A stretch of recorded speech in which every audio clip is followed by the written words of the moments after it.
শুভেচ্ছা জানাচ্ছি সবাইকে সিলেটের ঐতিহ্যবাহী প্রকাশনা প্রতিষ্ঠান পাণ্ডুলিপি থেকে। পাণ্ডুলিপি সিলেটের প্রতিষ্ঠান বলছি, কিন্তু পাণ্ডুলিপি বাংলা সাহিত্যের একটি অনিবার্য প্রতিষ্ঠান। পাণ্ডুলিপি থেকে অসংখ্য গুরুত্বপূর্ণ বই প্রকাশিত হয়েছে এবং হচ্ছে। পাণ্ডুলিপি আগামী দিনগুলোতে আমাদের আশা ভরসার স্থল বলে আমরা মনে করি। এখনই আমরা পাণ্ডুলিপিকে কেন্দ্র করে আবর্তিত হই, আমাদের অনেকের বই পাণ্ডুলিপি থেকে প্রকাশিত হয়। এরকম দুটি বই নিয়ে আজ আমরা লাইভে এসেছি। বই দুটির নাম হচ্ছে দেশ আমার মাটি আমার, ডক্টর মোস্তফা আহমেদ মুশতাক ভাইয়ের লেখা, এবং তারই আরেকটি গ্রন্থ নীরবে আমাকে কাঁদায়। দুটি কাব্যগ্রন্থ। ডক্টর মোস্তফা আহমেদ মুশতাক ভাই বহুগুণের অধিকারী একজন মানুষ, যিনি একাধারে আইনজীবী, লেখক, সাহিত্যিক, সাংবাদিক, চিন্তাবিদ এবং গবেষক। আমাদের সঙ্গে আজকে রয়েছেন অনেক গুণী মানুষেরা, আমাদের সঙ্গ দিচ্ছেন। তার মধ্যে আমার ডানে রয়েছেন সিলেট কমিউনিটির একজন বিশিষ্ট নেতা, আমাদের মুক্তিযুদ্ধের মুক্তিবাহিনীর সর্বাধিনায়ক জেনারেল এম.এ.জি. ওসমানী মহোদয়ের স্মৃতিকে নিয়ে যিনি দীর্ঘদিন ধরে কাজ করছেন, তার ঐতিহ্য ইতিহাসকে ধরে রাখার জন্য, বলতে গেলে রক্ষার জন্যই যিনি লড়ছেন, সেই মুকিত খান ভাই, আব্দুর রকিব খান ভাই আমাদের সঙ্গে রয়েছেন। আমাদের সঙ্গে আরো আছেন শাম্মী আক্তার আপু, এবং আমাদের সঙ্গে আরো আছেন আনোয়ার ভাই। তো আমরা আমাদের ক্যামেরার পেছনে যিনি আছেন ডক্টর মোস্তফা আহমেদ মুশতাক ভাই, তাকেও আমরা সামনে চলে আসার অনুরোধ করব। আমি শুরুতেই কথা বলার জন্য অনুরোধ করছি আব্দুর রকিব খান ভাইকে। তার বঙ্গবীর পত্রিকার সম্পাদক এবং বঙ্গবীর উসমানী স্মৃতি সংসদের প্রতিষ্ঠাতা মহাসচিব, যার কথা আগেই আমি বলেছি। আমরা তার কাছ থেকে এখন মূল্যবান বক্তব্য শুনবো। অনেক ধন্যবাদ সাজ্জাদি ভাই। হাসান সাজ্জাদি আমাদের এই সময়ের একজন প্রাণবন্ত কবি এবং ওনার কথাবার্তা অনেক সুন্দর। আজকে আমরা একসাথে একটা বইয়ের মুরুক উন্মোচন করতে এক জায়গায় মিলিত হয়েছি, সেটাও সিলেটি প্রতিষ্ঠান পাণ্ডুলিপি। পাণ্ডুলিপিকে অনেক ধন্যবাদ। এই বইটি পাণ্ডুলিপি প্রকাশ করেছে। যার বইটি প্রকাশ করেছে সেও আমার বন্ধু ডক্টর মুশতাক। তিনি লন্ডন থাকেন, কিন্তু এই বই প্রকাশনার জন্য এবং এই নারীর টানে বাঙালিত্বকে উনি যে এত ভালোবাসেন, এই জন্য এই বই মেলায় এবার এসে উনি দুইটি বই প্রকাশ করে গেলেন বাঙালিদের জন্য, আমাদের জন্য। আমরা অনেক ধন্যবাদ, কৃতজ্ঞতা জানাচ্ছি ওনাকে। এবং ওনার বই যে দুটি প্রকাশ করেছেন, একটা বইয়ের নাম দেশ আমার মাটি আমার, তার মানে তিনি এই লন্ডন থেকে তিনি সেই উপলব্ধি করেছেন এই বাংলাদেশের কথা, লন্ডন থেকে উপলব্ধি করেছেন আমাদের কথা, লন্ডন থেকে উপলব্ধি করেছেন আমাদের তার দেশের এবং তার যে জন্মভূমির কথা। সেই কথাগুলাই সেই কবিতা আকারে তিনি সেখানে নিয়ে এসেছেন।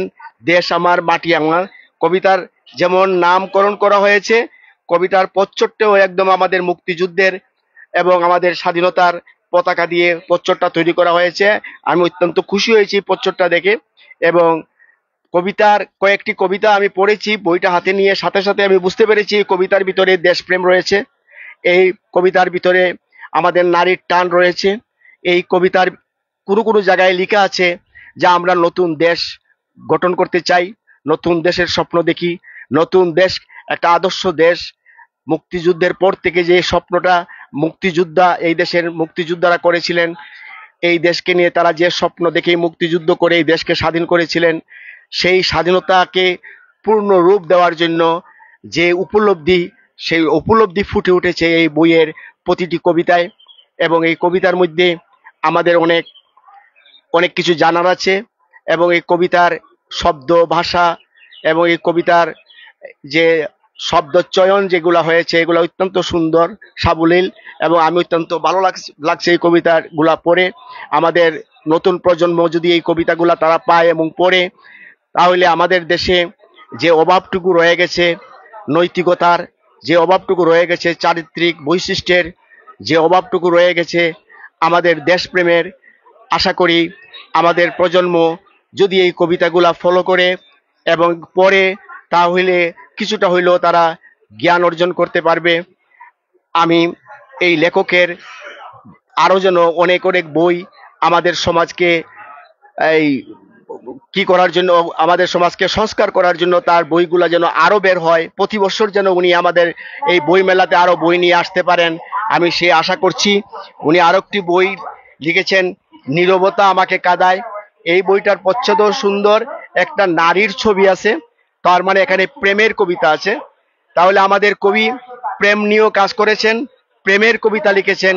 এখানে দেশপ্রেম যেমন আছে, সেখানে তা আমাদের পরিবারকে নিয়ে যে প্রেম, বাচ্চাদের, আমাদের নিজের বাচ্চাদেরকে নিয়ে যে প্রেম ভালোবাসা, আমাদের স্নেহ, এই সব জিনিস এখানে এই কবিতাগুলোতে ফুটে উঠেছে।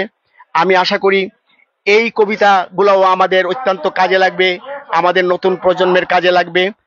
তার লেখা আরো যেন এই সমাজকে সমৃদ্ধ করতে পারে সেই আশা রেখে, আরো প্রতি বছর ওনার আরো বই পাওয়ার যে আশা রেখে আমি আমার বক্তব্য এখানে শেষ করছি। ধন্যবাদ আপনাদের সবাইকে। ধন্যবাদ রকিব খান ভাই, যিনি বঙ্গবীর পত্রিকার সম্পাদক, একজন বিশিষ্ট সাংবাদিক, সংগঠক এবং চমৎকার বিশ্লেষক। তার বিশ্লেষণের মধ্য দিয়ে আমরা বুঝতে পারছি যে তিনি আজকের এই আলোচনা অনুষ্ঠানের মুখ্য আলোচকের ভূমিকাই দখল করে ফেলছেন।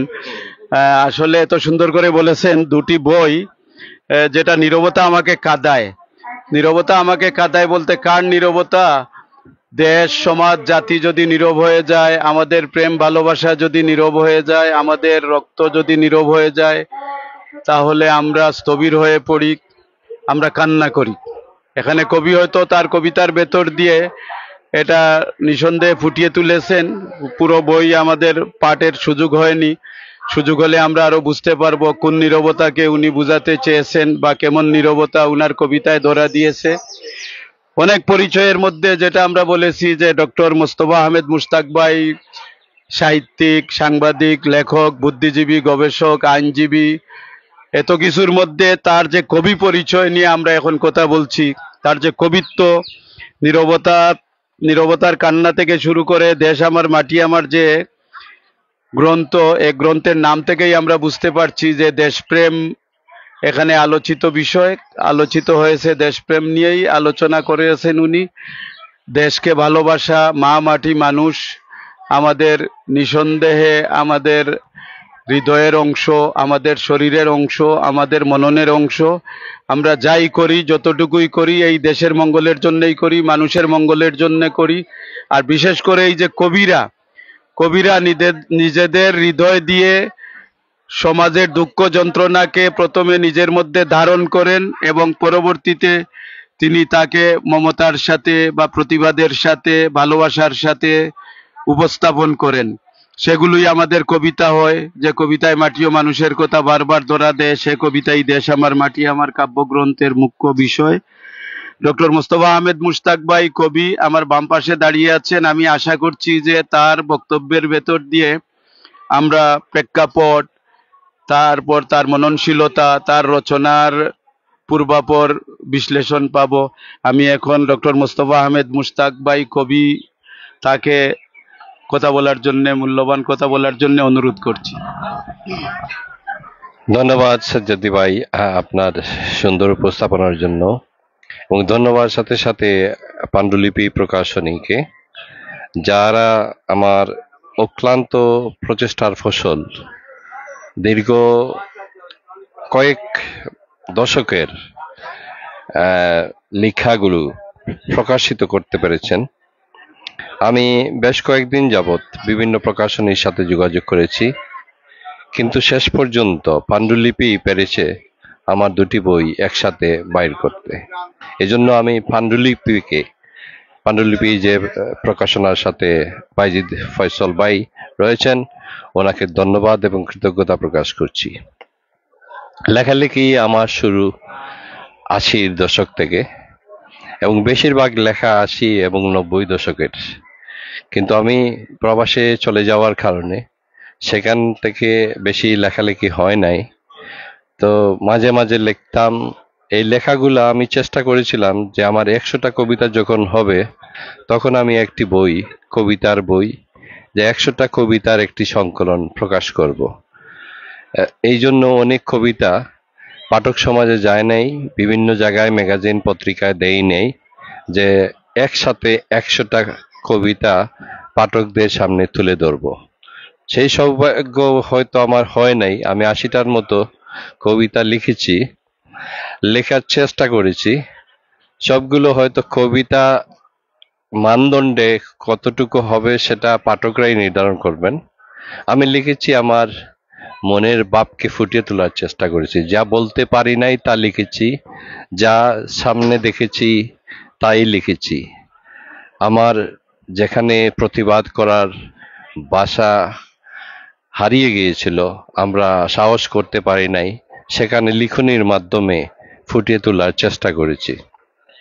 যাই হোক, আমি কথা না বাড়িয়ে আমি বলবো যে বইটা এই পাণ্ডুলিপি প্রকাশনীতে পাওয়া যাচ্ছে, এবং পাণ্ডুলিপি প্রকাশনী তাদের যে সিলেটে যে অফিসটা রয়েছে যেখান থেকে পাবলিকেশন হয় সেখানেও বইগুলো মজুদ রয়েছে। হ্যাঁ, আপনারা বই কিনতে পারবেন। আর আজকে যারা উপস্থিত হয়ে এই প্রকাশনা উৎসবকে সফল করেছেন, আপনাদের সবাইকে আমি ধন্যবাদ জানাচ্ছি। আমি আপনাদের কাছে চিরকৃতজ্ঞ। ধন্যবাদ। আসসালামু আলাইকুম। ভাইকে একটু শুভেচ্ছা জানাতে বলুন।